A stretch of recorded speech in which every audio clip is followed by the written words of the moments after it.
بسم الله الرحمن الرحيم. الحمد لله والصلاة والسلام على رسول الله وعلى آله وصحبه أجمعين. أما بعد،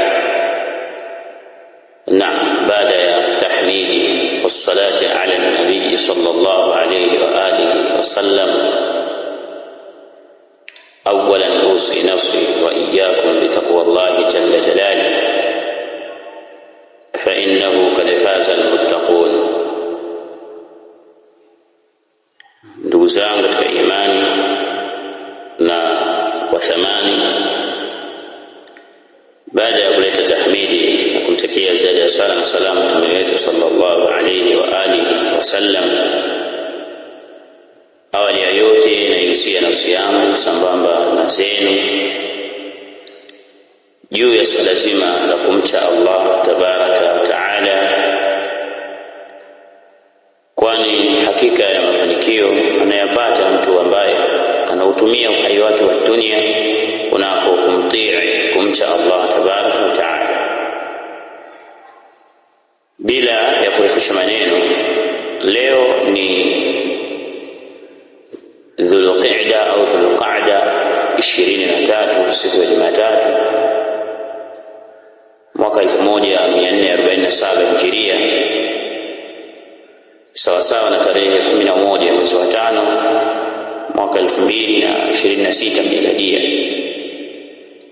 Kinakuwa kikazi chetu cha kwanza kwa munasaba wa kufanya tarjama wa hii risala, الرسالة العلمية المنهجية، risala ya kiilmu ya kimanhaj, risala inayotokamana na mtungo wa risala 9. Nikisema mtungo ni mkusanyiko, tokamana na mtungo wa risala 9, tiririko wa risala 9, ambayo kama tunavyoona katika kava hapo, mtunzi hafidhahullahu ta'ala alayhi ameiweka hii kava juu kabisa, kuna basmala, ameweka hapo bismillahir rahmanir rahim. Maana yake kwa jina la Allah mwingi wa rehema, mwenye kurehemu. Chini yake akafuata maelezo, yanasema الرسائل العلمية، mtungo wa risala za kiilmu. Natumia neno mtungo kwa maana kwa sababu ziko nyingi hizo. Mtungo wa risala za kiilmu lishababi al-ummati al-islamiyya, kwa ajili ya vijana wa umma wa Kiislamu. Kwa hiyo kitabu chenyewe kilichokusanya hizo risala kinaitwa Ar-Rasailul Ilmiyatu, wa mtungo wenyewe unaitwa Ar-Rasailul Ilmiyatu lishababil ummati al-islamiyya. Maana yake mtungo wa risala za kiilmu kwa vijana, ama kwa ajili ya vijana wa umma wa Kiislamu. Chini yake kuna maandishi hapo ya kijani ambaye anasema ar-risalatu as-sabi'a, maana yake risala ya 7. Kwa katika ule mtungo wa zile rasail, mtungo wa zile risala, hii ni risala ya 7. Kwa kuna risala ya kwanza, ya pili, ya 3, ya 4, 5, 6, hii ya 7 na kuna ya 8, ziko 9 zile rasail, ambayo hii imeipa jina la usulun muhimmatun lishababil umma. Maana yake misingi muhimu kwa ajili ya vijana au ya vijana wa umma, kusudia umma wa Kiislamu. Kwa hiyo usulun muhimmatun lishababil umma, misingi muhimu kwa vijana wa umma huu wa Kiislamu. Chini hapo yakaandikwa maandishi, unadari katika Dr. الشيخ محمد بن مبارك بن كذاب بن قزلاني al-Masru'i hafidhahu Allah ta'ala alayhi. Huyo ndio mtunzi na mkusanyaji wa hizo rasail. Huyo ni sheikh katika masheikh wa asili yetu hii katika zama zetu tulizopo, na ni dai katika duat salafia na walinganizi katika walinganizi wa kisalaf ambao wanalingania kunako da'watu salafia. Hawa kina Masru'i hawa asili yao ni kule falme za Kiarabu. Baada ya maneno hayo, inakuwa ukurasa wa kwanza yani sehemu ya kwanza, kwa mujibu kwa wale wanaotumia PDF, maana sehemu ya kwanza ya risala, yani ukurasa ule wa kwanza umeishia hapo, na wanatumia chapa, maana yake kwamba ukurasa inaenda kwa gamba lile au cover ya kitabu au cover ya risala, maelezo yake na kwa maneno ambayo yameandikwa kwenye cover inaishia hapo. Sasa kabla tujaingia ndani kwenda kuangalia ni misingi, tukiangalia hapo ukurasa wa pili, ambao kimsingi kwa wale ambao wana hadi copy ya risala, maana yake ni ukurasa wa kwanza, kwa kule juu ni cover na inakuwa ni ukurasa wa kwanza ambao ndani yake imeandikwa kama namba 2, lakini ni ukurasa wa kwanza baada ya kufungua ile cover ya risala. Ameandika ar-rasailu al-ilmiyatu, mtungo wa risala za kiilmu lishababi al-ummati al-islamiyya, kwa ajili ya vijana wa umma wa Kiislamu. Kwa hiyo ule mtiririko zile rasaili, mkusanyiko wake ule ameipa jina hilo. Hapa chini akaandika ar-risalatu as-sabi'a, maana yake risala ya 7, ambayo jina lake ni usulun muhimmatun lishababi al-umma, misingi muhimu kwa vijana wa umma, sio umma wa Kiislamu. Sasa kabla hatujaingia moja kwa moja kwenye kuangalia misingi, kwa sababu ya Sheikh alichokifanya hapa, baada ya kutaja jina ameingia moja kwa moja kuitaja ile misingi, kwa sababu nilivyosema kwamba ni mtungo kitabu chenyewe. Sehemu ya kwanza kule kuna mukaddima na maelezo kidogo na malengo. Kwa hiyo kwa sababu ni mtiririko wa risala ambazo ziko mle ndani, kwa hiyo hapo ameweka basmala, baada ya hapo ameingia kutaja ile misingi. Sasa kabla tujaingia kuitaja misingi na kuiangalia hii misingi, iko haja ya kudadavua ama kuelezea japo kwa uchache baadhi ya maneno yaliyotumika kuunda jina la hii risala. Baadhi ya maneno yaliyotumika kuiunda hii risala, ambayo risala inaitwa usulun muhimmatun, misingi muhimu lishababi al-umma, kwa vijana wa umma wa Kiislamu. Tutaangalia kwanza neno usulun, tutaangalia neno usulun, misingi. Ziko taarifat za ahli al-ilm nyingi kuhusiana na neno usulun, na miongoni mwa hizo taarifat ni ile ambayo inatumika katika somo ama fani, miongoni mwa fani za ilmu ya dini ya Kiislamu, ambayo inaitwa usulul fiqh, maana yake misingi ya fiqh. Sasa wao fuqaha wana maana yao wanaposema neno usulun, misingi, wao wana maana yao na taarifu yao, lakini pia kuna taarifu ya kilugha ambayo hiyo ndio inakaribiana na maana aliyokusudia mtunzi hafidhahu Allah ta'ala alayhi katika hii risala yake. Kwa hivyo tutaangalia neno usulun ni jamu ya neno al-asli. Usulun jamu al-asli. Neno usul maana yake ni wingi wa neno asli au aslun au al-aslu, maana yake msingi mmoja. Akiwemo al-allama Sheikh Ibn Uthaymeen rahimahullah ta'ala alayhi, yeye ametafsiri neno usulun katika kitabu chake cha al-usul min ilmi al-usuli, ameweka pale taarifa neno usul kilugha, akasema ma yubna alayhi ghayru, maana yake ni kitu ambacho hujengewa juu yake kingineo. Kwa kitu kingineo hujengewa juu yake, ni msingi. na maana hizo hazitofautiani na hata maana zilizoletwa katika vitabu vya kamus, kwa maana hiyo hiyo ya maana ya neno al-usul, maana yake misingi, kwa maana ya jamu asli. Neno al-usul jamu asli, wa huwa nacho maana yake ni kile ambacho kinajengewa juu ya kinginewe.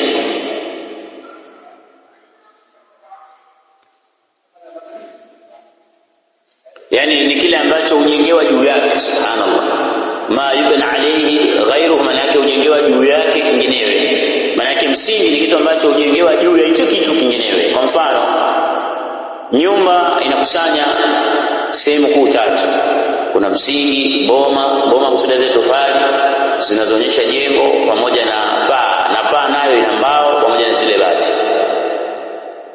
Kwa hiyo bati zimebebwa na mbao ambazo zile kenchi, alafu mbao zimebebwa na boma ambazo zile tofali, alafu boma limebebwa na msingi ambaye inaweza kuwa msingi wa mawe, kwa maana mawe ambayo yanajengwa kuanzia chini ya ardhi, mara nyingine ikachimbwa ardhi mpaka katokezea kwa juu, kisha boma linakuja kujengewa juu yake, au waweza kuwa tofali zikawa zimepangwa kutoka chini ya ardhi ikatokea juu, ikiwa na maana kwamba zile tofali zilizoingizwa chini, ule ndio msingi, kile ndio kishikilio, au ule ndio muhimili wa lile jengo lote. Kwa hiyo boma, zile mbao za kenchi pamoja na bati juu, zote zinategemea uimara wa chini huko, uimara wa zile tofali au yale mawe yaliyotangulizwa chini ya ardhi. Sasa yale mawe yaliyokuwa chini ya ardhi, yale ndio yanaitwa msingi, kwa sababu imejengewa juu yake kinginewe. Maana yake boma limejengewa juu ya yale mawe, kisha boma na juu yake ukajengewa kenchi juu ya boma kenchi na juu yake ukawekwa bati. Kwa hiyo ndio maana ya msingi. Sasa ikiwa mmoja inaitwa aslun au al-asl, ikiwa mingi inaitwa al-usulu au usulun, kwa maana hiyo ndiyo maana ya hiyo jina ambayo amelitumia al-allama kwa maana ya usulu. Lakini pia al-aslu al-asasu shay'i, naposema asli maana yake msingi ni msingi, au kusema ni asasu shay, maana yake msingi wa kitu fulani, au asili, yani asili, chimbuko la kitu fulani. Kwa mfano nyumba asili, yani nyumba yenyewe mwanzo wake, chimbuko lake ni zile tofali zilizopandikizwa chini kule, kisha zikapanda kuja juu. Kama ukiangalia katika kamusi ya maqayis al-lugha li Ibn Faris, jaldi wa kwanza kurasa nambari 109, mtolea mfano hapo pia, au al-misbah al-munir mujalladi wa kwanza kurasa 16, nikuja maelezo kwamba wal aslu asasu shay, maana yake na asili, maana yake ni msingi wa kitu au chimbuko lile la kitu fulani. Fa asasul haiti, mfano basi msingi au mwanzo wa asili ya ukuta, asluhu ni ule msingi wake pale chini.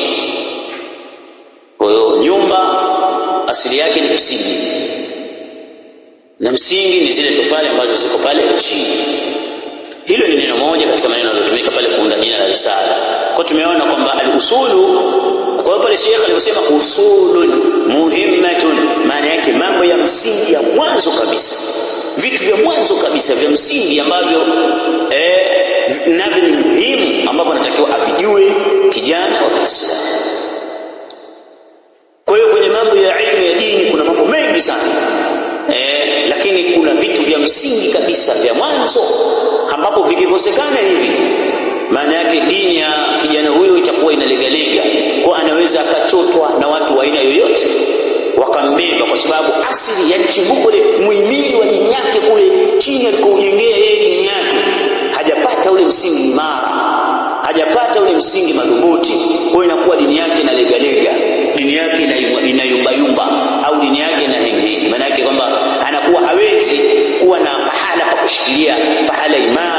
sababu toka awali wakati anajifundisha hiyo dini kuna vitu vya msingi yeye hakuvipata. Kwa ndo al-Allam al-Sheikh al-Doktor anatupa maelezo au anatoa maelezo kwa vijana wa Kiislamu wajue mambo ya mwanzo ya msingi kabisa ambao wanatakiwa wao wayajue kwa mustakbali wa dini yao na kwa mustakbali wa akhira yao. Neno la pili lilotumika ni neno shababu. Usema usulun muhimmatun lishababi al-umma, misingi muhimu kwa vijana wa umma wa Kiislamu. Neno shabab ni jamu ya neno shabu au shab. Maana yake neno shabab ni jamu, ni wingi wa neno shab au shab, maana yake kijana. Na neno shabab maana yake shababu shay. Ukisema shababu shay inakuwa kwa maana ya awwaluhu, mwanzo wa jambo. Kwa hiyo ikiwa mwanadamu katika umri wake alionao, ikitajwa umri wa ujana au ukisema katika hii hali ya ushababi, inakusudiwa mwanzo, kwa sababu neno shabab maana yake awwalu, mwanzo wa jambo. Kwa shababu shay, mwanzo wa kitu, maana yake awwaluhu, mwanzo wa kitu chenyewe. Kwa binadamu na yeye ametoka kwenye tumbo la mama yake, akawa mtoto mchanga, maana yake hajielewi, akawa ghulamu, akawa kijana wa makamu, amefika ile amefika ile tamayuz, kama anafikia upewa kupambanua majambo, lakini baadaye akawa sasa kijana. Sasa anapokuwa kijana ndo anakuwa mwanzo. Sasa kwa nini naitwa ujana ni mwanzo? Kwa sababu الشباب الفتوة والحداثة عكس الهرم. kwa sababu ujana maana yake ni alfutuwatu, ni ujana hali ya kuwa katika umri wa nguvu na ubichi, ndio ashababu. Kwa hiyo mtu katika hali ya umri wa nguvu na ubichi ndio maana ya ujana. Walhadatha maana yake kama mtu anakuwa yupo katika hali ya umri wa nguvu na ubichi. Aksul harm maana yake ni kinyume cha uzee. Sasa mtu anapokuwa mzee tayari kwa nguvu hana, uimara tena hana, na ndio maana mzee haitwi shababi, kwa sababu yeye hana nguvu, haipo katika hali ya ubichi. Kwa hiyo hawa vijana watu ambao ndio wapo katika hatua ya mwanzo ya utu uzima, watu ambao wana nguvu zao, watu damu mbichi, damu inachemka, hawa wanatakiwa wapate misingi ya dini yao, wajue misingi madhubuti ya dini yao. Ndio Sheikh hafidhahullah ta'ala alayhi akaandaa hii misingi kuwafahamisha vijana, watu ambao wapo katika umri wa mwanzo, umri wa nguvu, umri wa ubichi, umri ambao damu inachemka. Hawa ni watu muhimu sana.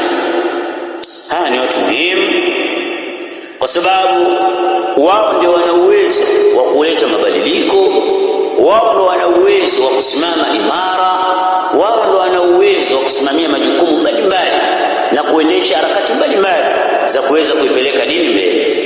Kwa hiyo sasa mimi sio kijana, mimi mzee, siwezi kusoma hii risala. La, na wewe isome. Ukisoma utasaidia vijana wako kuwaelimisha na kuwaelewesha na kuwapa misingi mizuri itakawasaidia wao kuishi dini yao, kuitetea dini yao, kuilingania dini yao, kuisambaza dini yao na kuipigania dini yao. Kufikia hapo nahisi kwamba itakuwa inakidhi haja, amenatosheleza kadri ya haja. Kunako nukta mzima ya kuelezea maneno, baadhi ya maneno yaliyotumika kuunda jina ya hii risala, kwa maana ya usulun muhimmatun, maana yake misingi, maana yake hatua ya mwanzo muhimu sana. Zile hatua za mwanzo, mambo ya mwanzo muhimu yanawahusu vijana wa umma wa Kiislamu, lishababi al-umma, kwa vijana wa umma, maana yake umma wa Kiislamu, kwa sababu vijana wao wako katika hatua ya nguvu, katika hatua ya ubichi, kufanya ama kuweza kuhimili na kumudu mambo mbalimbali kuyafanya. Kwa hiyo vijana Sheikh Dr. Muhammad bin Mubarak bin Qazlani al-Mazrui ana kikao na nyinyi vijana, nataka kuzungumza na nyinyi, na hapo anaingia vijana wa kike na vijana wa kiume. Nafikiri kwenye hatua ya kuelezea masala ya jina na nini, nafikiri inatosheleza hapo. Baada ya hapo tunaingia kwenye msingi wa kwanza. Kama Allah tutafikisha, tutaangalia msingi wa pili.